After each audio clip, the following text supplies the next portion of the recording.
And Shubhendu Ghosh now joins us from Jerusalem for more. Shubhendu, it's Prime Minister Modi's second visit to Israel in a decade. Tell us more. Hello, Ramesh, from Jerusalem. That's right. It is going to be a historic visit of Prime Minister Narendra Modi, a second official visit to Israel. The last one took place in 2017. And hasn't the world really changed and transformed in so many ways in this period? There's been the pandemic. If you talk about the region itself, this region, Israel, has been so deeply affected by the Gaza conflict. So in that sense, these leaders are meeting in a entirely new context. Priorities have changed. The way in which these countries can come together and work together has also transformed. They are strategic partners. The strategic partnership was aimed way back in 2017. And now, in fact, it's an inflection point when the leaders can take the relationship to new heights. Both India and Israel invest significantly as far as technology and innovation is concerned. Expectations are high that this particular area of partnership will see new milestones. The defense partnership continues to be a cornerstone. India's own priority in the context of Operation Sindoor last year also talks much about the manner in which its own defense priorities have evolved. And Israel being a leading innovator in this domain, India would look to partner in a more comprehensive way. So there are a host of areas where convergence and partnership, Ramesh, is expected to be taken forward between India and Israel. Shubhendu, as we saw in your report, Prime Minister Modi will be the first Indian leader to address Israel's parliament. Now, that's an honor reserved for a select few. And it also speaks to close ties that exist between India and Israel, isn't it? Absolutely, Ramesh. Prime Minister Narendra Modi is going to be the first Indian Prime Minister. Remember, President Pranab Mukherjee earlier in 2015 had addressed the Knesset. But as the first Prime Minister of India, it is going to be the honor for Prime Minister Modi to be representing the voice of the country.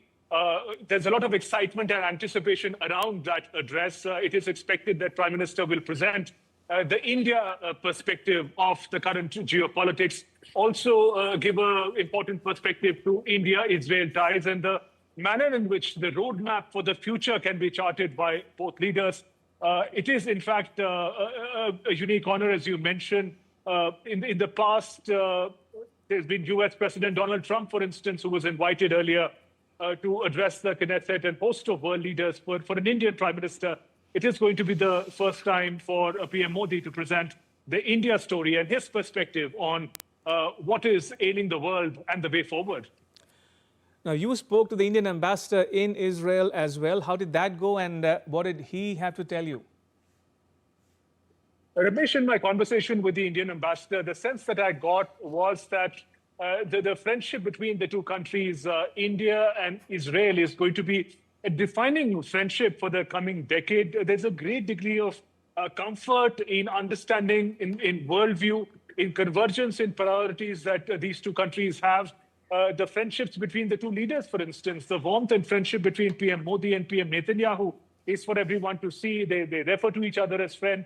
And they find different occasions and opportunities to connect with one another and share each other's priorities. When these leaders meet again, the expectations are that the relationship is going to be elevated in a very diverse form across different sectors. We've been talking about various areas of convergence, but what the ambassador did emphasize on is that there's a great degree of comfort, especially in a divided world that we are a part of today.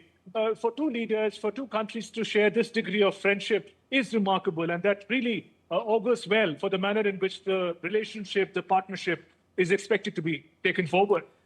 And finally, Shubhendu, before we let you go, what do we know about the Indian diaspora in Israel? Ramesh, Indian diaspora in Israel it makes an important contribution, whether it's the society or the economic engagement is concerned. There are roughly about, the number varies, but 20 to 30,000 people of Indian origin working in Israel in various capacity, mostly as caregivers. They're also engaged in semi-skilled sectors such as construction. And remember, just around the time the Gaza conflict was at its peak, there was a great shortage of trained workforce in Israel. And at that point, there were the special provisions made for the migration of Indian skilled and semi-skilled workers. So in that sense, that's also that kind of mobilization of workforce is an important aspect of India-Israel partnership. And the friendship that exists between the two countries, between the two leaders, also reflects in the degree of comfort, the access to various opportunities that Indian diaspora members have in the country. Ramesh?